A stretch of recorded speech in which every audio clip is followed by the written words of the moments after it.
angels were pretty thorough in supplying the Nazis with forbidden knowledge or occult knowledge in three different ways reflecting a completeness of mind, body, and spirit forms of communication. In this sense, it is the occult level of 33, the ultimate level that a human can obtain in knowledge, the three meaning on all three levels of human existence, mind, body, and spirit. One, the intellectual process was completed by the fact that the Nazis understood what the Tower of Babel was really all about. They tried through the SS Ahnenerbe under Heinrich Himmler's direction to put back the lost knowledge of Babel by visiting all of the memorials and places that held the pieces of this puzzle back together. One of their conclusions was the discovery of Mercury, from the ancient god to the element necessary for faster-than-light travel and the bending of space-time. Two, the physical discovery of a crashed craft in the Black Forest in the 30s provided the actual physical substance to back-engineer whatever was discovered.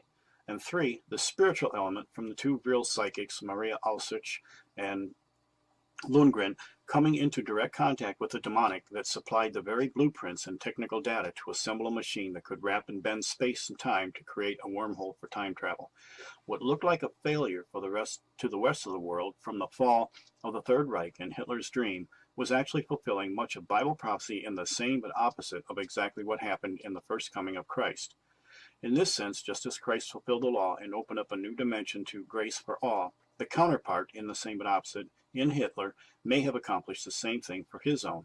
Let's look at the pattern and compare to actual history of how Nazi Germany was the kingdom scattered and the United States was the strong and united of two kingdoms that once opposed but are now united in the most evil plan of deception since before the flood.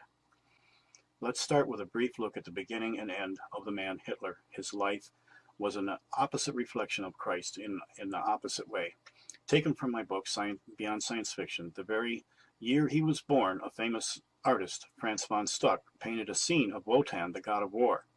Later in life, Hitler was aware of this painting and used to stare at it for hours in the library where it was mounted, where he did much of his studying on the occult. Here's the painting. In his end of April 30th, 1945, in a bunker in Berlin, there was far more to this date and method of suicide than what traditional historians could ever begin to understand. Hitler was following the ancient Druidic and Cathar practice, the rite of Endra. This was a human sacrifice whereby a couple as opposites and completeness is sacrificed on the highest occult Sabbath day of Walpurgisnacht with the hopes of a death and resurrection. It was the reason Hitler married Eva Braun and killed themselves with poison and a shot to the head. That night of April 30th, 1945 was Walpurgisnacht and chosen specifically for that purpose. And what were the chances that it was also Good Friday? Another pattern of the same but opposite. So Hitler had a supernatural beginning and ending as his own Alpha and Omega and his twisted occult world. Jesus was described as the firstborn of the dead and the resurrection. He had 12 followers and a 13th, Paul, to replace the traitor Judas who worked within the Roman Empire. Jesus promised a 1,000-year reign. He was announced for who he was by John the Baptist. He was the central point of change to whosoever will and promised to come back for his own. Hitler described the coming new man and a new age with a promise of a 1,000-year Reich. He surrounded himself with 12 henchmen. One betrayed him, Rudolf Hess, which was replaced by von Braun, the apostle who worked from within the enemy camp. Dietrich Eckart announced Hitler in the same manner as John the Baptist to the world. The last words of Hitler as he answered his personal aide asking what they should do next, he said, "Go west and wait for the coming one." This was in reference to the invocation, sort of a prayer to invoke the world leader we would call the Antichrist, well known by anyone in the occult, promoted by a protege of Helena Blavatsky, and accepted as part of the New Age religion. Hitler was the central point of the message that man becomes God and promised to return as the coming one. He died on the highest occult night of the year, and for that year, the same night as Good Friday. No coincidence. So how does a dead man in his sins come back to life when God says the wages of sin is death, but the gift of God is eternal life through Jesus Christ our Lord? Hitler received no such gift. So how does a godless man come back to life to become or wear the titles of the man of sin or the son of perdition? The Nazis were the first to experiment in cloning by SS Dr. Joseph Mengele, which he called twinning. Hitler's body, along with Martin Bormann and many other top scientists and others, escaped into Argentina and a place of refuge that Admiral Donitz had claimed existed in the Antarctic, Base 211 in New Schwabenland. The Nazis believed in a hollow earth where an Aryan empire existed. They had their own prophetic writings by Blavatsky that their destiny to rule the earth existed in an alliance with the inner earth relatives. Acting upon this rather bizarre belief system, they set up a colony and underground complex called Base 211. Yes, there is actual historical paper trails to indicate this reality. There are other beliefs attributed to the Nazi leaders that are perhaps far more bizarre. One of the strangest was the belief in the existence of an entrance to a sanctuary and civilization inside the earth. There are those who speculate that certain Nazis, including Hitler, believed in the concept of a hollow earth, based on a popular science fiction novel called Vril, The Power of the Coming Race. They believed that humans were living on the inside surface of the planet. Believers of the hollow earth theory claim that when Germany fell, Hitler and his closest henchmen escaped in a submarine. Others contend that at his base under the ice cap, he joined a subterranean master race with whom he now travels inside UFOs through the center of the hollow earth. The Nazi regime now becomes the scattered from the two different fronts. They begin to transform the united enemy into themselves like a metamorphic frog.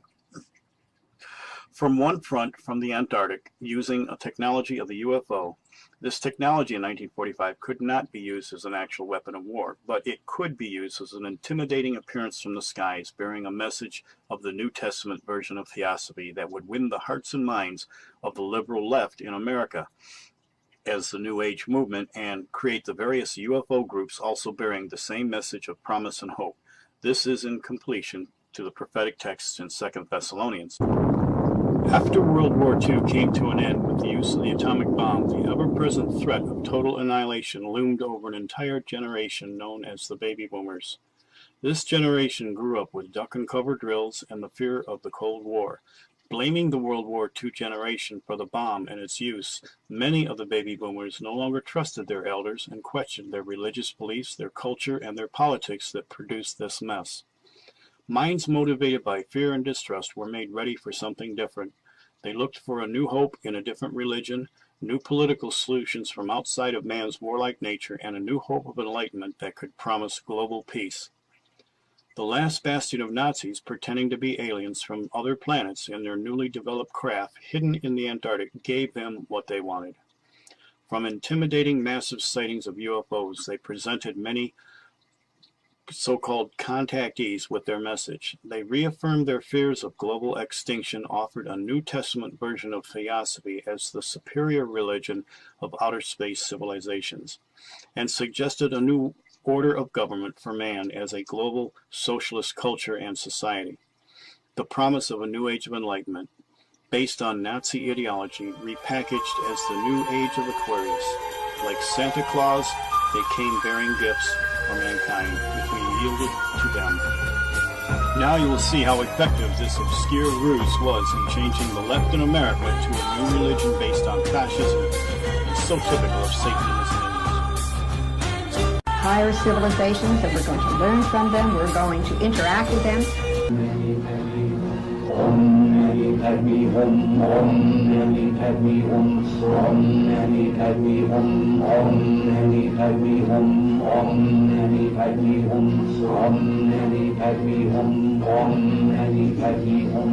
Let's pray sincerely that in the future the planet Earth will be accepted into such a confederation. But you know, they don't really completely trust us because we are a rather warlike people. You're certainly one of the world's leading contactees. How many trips have you made to outer space? Well, I'd say 350 or a few more. When was the last one? Well, first part of June. And who did you go with? Well, people from Jupiter. And where did you take off? From my home. Any special launching pad there? No, there isn't. They come pick me up in a car. Well, this device right here is one that we've used to contact the people in the flying saucers. On some occasions, the messages are received by shortwave. On other times, by means of modulated light beam reception equipment. On a few occasions, they've even come by long-distance telephone. Do you have all of that equipment in your home? Yes, sir, we do. Well, could we listen to this particular tape You certainly may. Fine, let's listen. Greetings in the light of our radiant one. I am Clara. Hello? Hello? Anybody home? Huh? Think, McFly, think! My purpose in speaking with you, my brothers and sisters, is in reference to what is termed your world situation.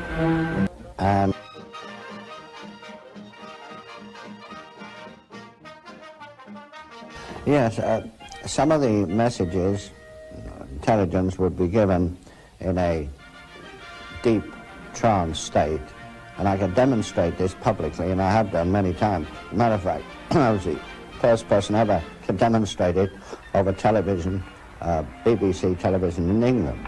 Evening. Good evening. My dear friend. Your name is? I am name is Ethereus. Where do you come from? The planet Venus.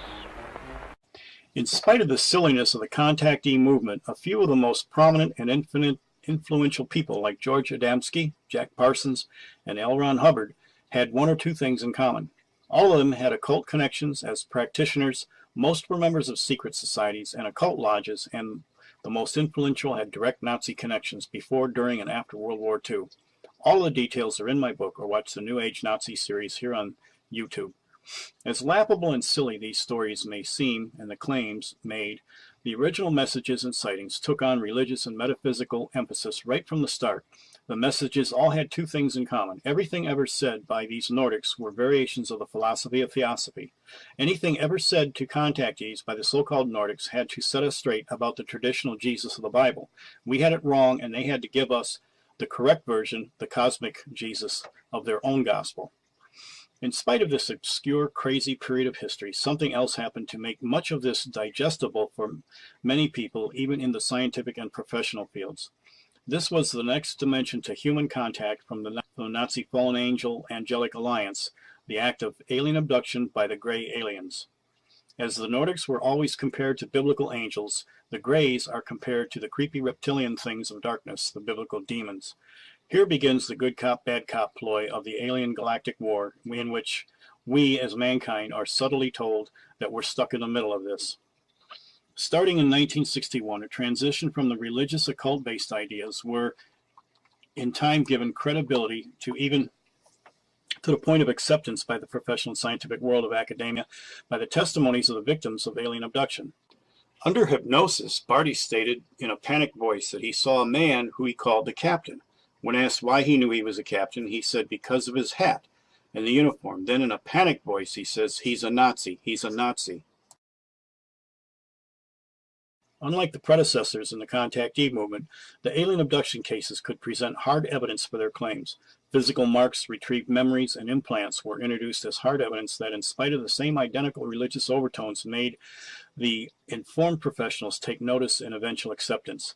This was multiplied by the influence that came from the other point of attack on America, the paperclip scientists, who, in spite of the same occult beliefs, could produce technology that also convinced most of academia of this combined illusion of a new reality. In time, even the most reliable organizations like MUFON became a further expounder of New Testament theosophy, accepting the occult metaphysical concepts of the message to go along with the sightings and the contacts. This shared belief system eventually permeated the political left, eventually finding itself heavily influenced into Hollywood by Hubbard's Scientology and on the college campuses over the entire nation, eventually right into liberal progressive politics itself. In the 1970s, two other European contactees, Billy Meyer, a Swiss farmer from his contacts, developed a worldwide cult organization teaching the philosophy of the Pleiadians, a new name for the Nordics, who are now from the same constellation, the Pleiades. This address change came suddenly when space satellites Voyager and Pioneer found life impossible on all the other planets in our solar system. A French car racer and newspaper reporter, Claude Vorillion,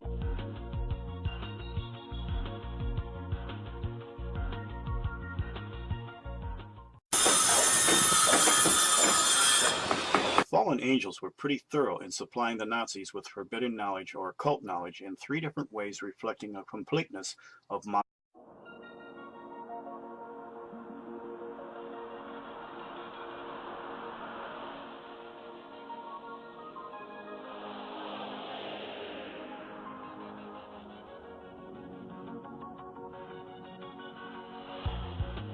the Tower of Babel was really all about. They tried through the SS Ahnenerbe under Heinrich Himmler's direction to put back the lost knowledge of Babel by visiting all of the memorials and places that held the pieces of this puzzle back together. One of their conclusions was the discovery of Mercury, from the ancient god to the element necessary for faster-than-light travel and the bending of space-time. 2. The physical discovery of a crashed craft in the Black Forest in the 30s provided the actual physical substance to back-engineer whatever was discovered. And 3. The spiritual element from the two real psychics, Maria Alcine's body and spirit, forms of communication. In this sense, it is the occult level of 33, the ultimate level that a human can obtain in knowledge, the 3 meaning on all 3 levels of human existence, mind, body, and spirit. 1. The intellectual process was completed by the fact that the Nazis understood what